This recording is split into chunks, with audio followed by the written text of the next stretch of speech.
തികച്ചും വനം വകുപ്പ് ഉദ്യോഗസ്ഥർ ചെയ്യേണ്ടുന്ന ജോലി കൗതുകം കൊണ്ടും സേവനത്തിനും സർപ്പ വളണ്ടിയർമാർ ചെയ്യുമ്പോൾ ആ കൗതുകം മുതലെടുത്തുകൊണ്ട് റിസർച്ചുകാർക്ക് വേണ്ടിയും സർപ്പ ആപ്പ് പ്രൊമോട്ട് ചെയ്യുന്നതിനു വേണ്ടിയും സർപ്പ വളണ്ടിയർമാരെ ഭീഷണിപ്പെടുത്തുന്നു. അവരുടെ വാക്കുകളിലേക്ക്. എല്ലാവർക്കും നമസ്കാരം. പാലക്കാട് ജില്ലയിലെ സർപ്പ വളണ്ടിയേഴ്സിലെ അംഗങ്ങളാണ് ഞങ്ങളെല്ലാവരും. ഞങ്ങൾക്ക് സ്നേക്ക് റെസ്ക്യൂവിലെ ഒരു കൂട്ടായ്മ കൂടിയുണ്ട്. ആ കൂട്ടായ്മയിൽ 50 പേരും ആളുകളുണ്ട്. ആ കമ്മിറ്റിയിലെ അംഗങ്ങളാണ് ഞങ്ങൾ. ഞങ്ങൾക്ക് ചില വിഷയങ്ങൾ നിങ്ങളോട് പങ്കുവയ്ക്കാനുണ്ട്. ദയവായി ആരും ഈ വീഡിയോ സ്കിപ്പ് ചെയ്തു പോകരുത്. കേരളത്തിലെ വനം വകുപ്പ് ഉദ്യോഗസ്ഥരോടും അതുപോലെ തന്നെ കേരളത്തിലെ സ്നേക്ക് റെസ്ക്യൂവർമാരോടും ദയവായി കേൾക്കുക. നിങ്ങളോട് പങ്കുവയ്ക്കാനുണ്ടെന്ന് പറഞ്ഞ വിഷയങ്ങൾ ഇനി നമ്മുടെ കൂട്ടായ്മയിലെ വിഷയങ്ങൾ പ്രസിഡന്റ് ഷിബു പറയുന്നതായിരിക്കും. എല്ലാവർക്കും നമസ്കാരം. ഞാൻ ഷിബു പുതുപ്പുരാരം. ഞാൻ പാലക്കാട് ജില്ലയിലെ സ്നേക്ക് റെസ്ക്യൂ കൂട്ടായ്മയുടെ പ്രസിഡന്റാണ്. ഞങ്ങൾക്ക് 1-2 വിഷയങ്ങൾ കേരളത്തിലുള്ള മുഴുവൻ സ്നേക്ക് റെസ്ക്യൂർമാരോടും അതുപോലെ തന്നെ ഫോറസ്റ്റ് ഉദ്യോഗസ്ഥരോടും അറിയിക്കാനുണ്ട്. ഒരു അപേക്ഷയാണ്.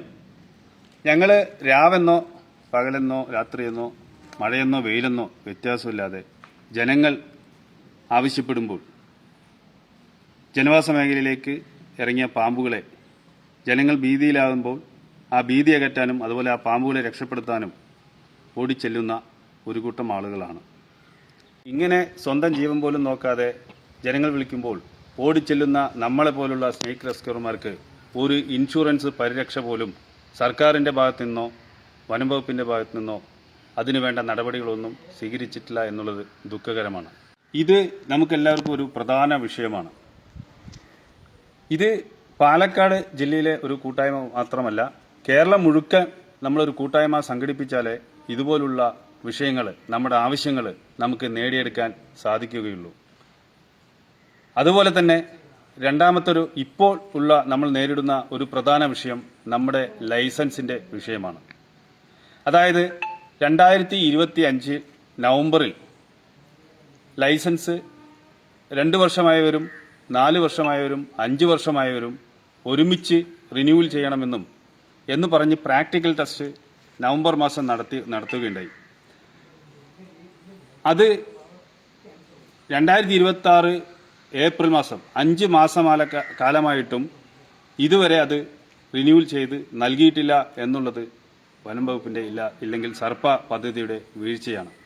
5 വർഷം കഴിഞ്ഞവർ ഇപ്പോൾ പിടിക്കുന്നത് ലൈസൻസ് ഇല്ലാതെയാണ്, നിയമവിരുദ്ധമായി പിടിക്കുന്നു എന്ന് തന്നെ നമുക്ക് പറയാം. അപ്പോൾ ഇതിന് വേണ്ട നടപടികൾ എത്രയും പെട്ടെന്ന് സ്വീകരിക്കണം സർപ്പ ഉദ്യോഗസ്ഥർ. അതുപോലെ തന്നെ ഇതിന് സർപ്പ ഉദ്യോഗസ്ഥർ പറയുന്നത് സർപ്പ ആപ്പിൽ പിടിക്കുന്ന പാമ്പുകളെ സ്നേക്ക് റെസ്ക്യൂർമാർ അപ്ലോഡ് ചെയ്തെങ്കിൽ മാത്രമേ, അല്ലെങ്കിൽ റിപ്പോർട്ട് ചെയ്തെങ്കിൽ മാത്രമേ ഇനിയുള്ളവർക്ക് ലൈസൻസ് നൽകുകയുള്ളൂ എന്നുള്ളതാണ്.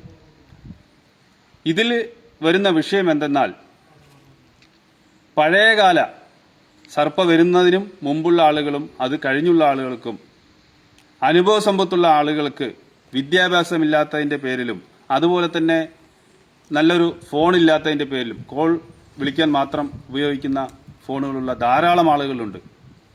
അവർക്കൊന്നും ഈ ആപ്പിൽ ഡൗൺലോഡ് ചെയ്യാൻ കഴിയില്ല എന്നുള്ള വാസ്തവം സർപ്പ ഉദ്യോഗസ്ഥർ മനസ്സിലാക്കണം. അതുകൊണ്ട് തന്നെ അവർക്കാർക്കും ഇത് ഡൗൺലോഡ് ചെയ്യാൻ കഴിയില്ല.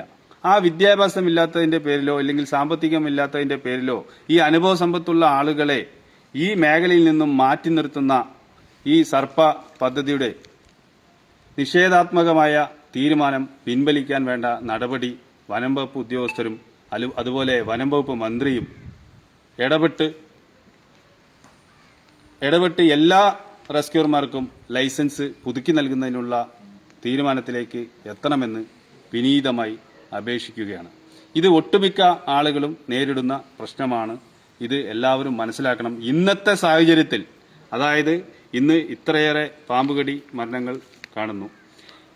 ഈ സാഹചര്യത്തിൽ എല്ലാവർക്കും ലൈസൻസ് നൽകി എല്ലാവരെയും കൂടെ നിർത്തേണ്ട ആവശ്യകത വനം വകുപ്പിനുണ്ട്, വനം വകുപ്പിന് ഉത്തരവാദിത്വമുണ്ട് എന്ന് ഓർമ്മപ്പെടുത്തുന്നു.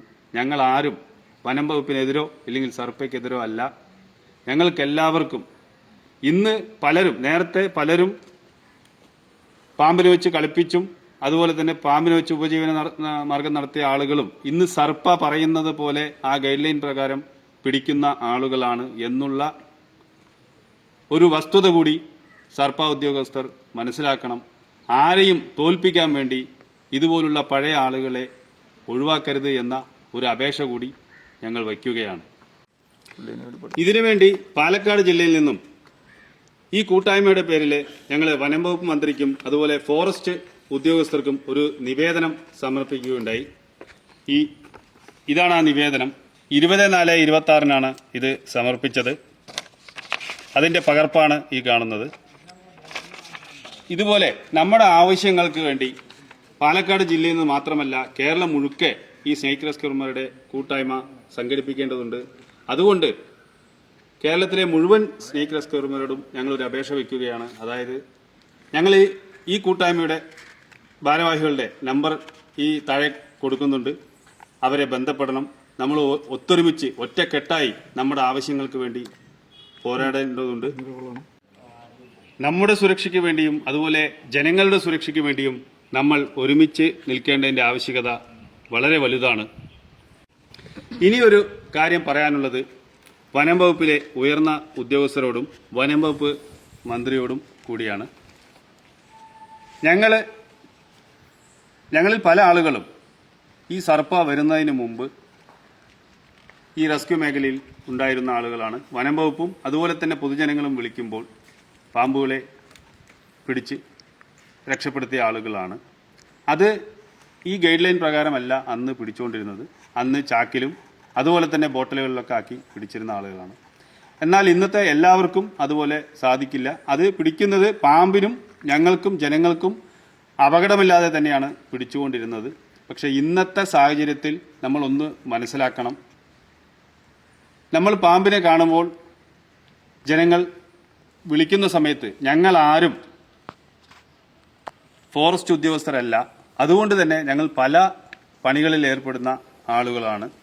ഞങ്ങൾക്ക് ഷൂസോ അതുപോലെ തന്നെ ഈ പാമ്പിനെ പിടിക്കേണ്ട ഉപകരണങ്ങളോ കൊണ്ടു നടക്കാൻ സാധിക്കുന്ന ആളുകളല്ല. ആ വിളിക്കുന്ന സമയം ഞങ്ങളിത് വീട്ടിൽ പോയി ബാഗോ ഇല്ലെങ്കിൽ ഷൂസോ ധരിക്കാൻ വേണ്ടി വീട്ടിൽ പോകുന്നവരെയോ ഇല്ലെങ്കിൽ അടുത്ത ആളെ വിളിക്കുന്നവരെയോ ആ പാമ്പ് അവിടെ നിൽക്കണമെന്നില്ല. അതുകൊണ്ട് തന്നെ ആ പാമ്പിനെ എത്രയും പെട്ടെന്ന് പിടിച്ച് ഒഴിവാക്കേണ്ടതിൻ്റെ ആവശ്യകത ഇന്നത്തെ സാഹചര്യത്തിൽ വളരെ വലുതാണ്. അതല്ലെങ്കിൽ ആ പാമ്പ് ഈ ബാഗോ കിറ്റോ ഇല്ലെങ്കിൽ ഷൂസോ ധരിച്ചു വരുമ്പോഴേക്കും അത് ഏതെങ്കിലും മാളത്തിലോ എവിടെയെങ്കിലും കയറി ഒളിച്ചു കഴിഞ്ഞാൽ നമ്മൾക്ക് പിന്നെ പിടിക്കാൻ സാധിക്കില്ല. ഇത് പിന്നീട് പാമ്പിനെ കാണാതെ മറ്റു പലർക്കും അപകടം ഉണ്ടാവാൻ സാധ്യത വളരെ വലുതാണ്.